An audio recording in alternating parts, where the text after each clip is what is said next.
everyone, I'm Jennifer and you're watching Newegg TV. Today I'm going to be giving you an unboxing and overview of this HIS Radeon R7 240 graphics card. Alright, so instead of reading you the box, I'm just going to dive straight into the card.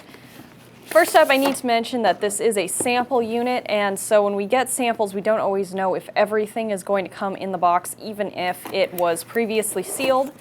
And opening it up, I can tell you already that I do not have everything here. So first up, I have the multi-language quick installation guide.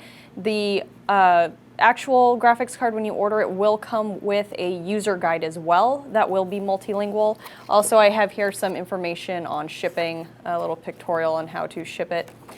And also, we're going to pretend I'm holding in my hand right now the driver disc, which is not in this box because they don't usually include them with samples. All right, so here is the last cover before we pull out the GPU itself. Here it is.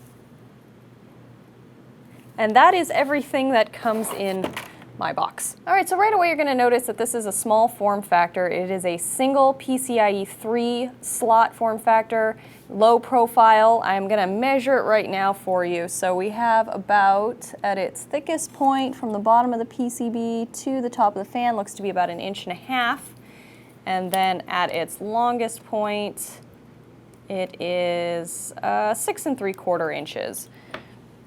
You notice the top, we have a nice cooling fan with a cooling fin array underneath, and this is designed to be quiet. They call it the iTurbo cooling. It is designed to run at less than 28 decibels.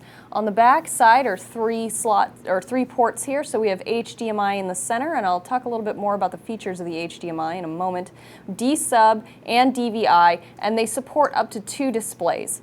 Also, you can run this card in Crossfire mode with just one other 240 if you happen to have it or decide to do an expand. You need to make sure that you are running a motherboard that can support Crossfire as well, so that means you need 2 PCIe slots available in order to do that. Your system requirements for your computer on this card is going to be a 400 watt or greater power supply. If you're running it in Crossfire, you want to make sure that you're hitting that 500 watt mark.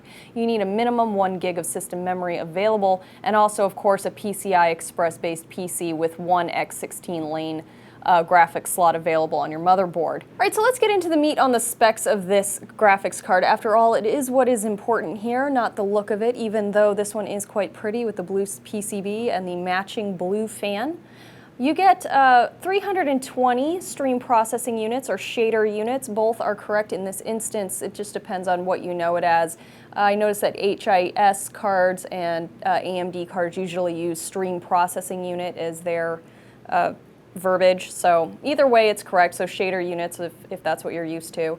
Memory size, you get 2 gigabytes of DDR3 and your memory bus width is 128 bits. Core clock on this is 730 megahertz and you can boost that up to 780 megahertz using the included iTurbo software.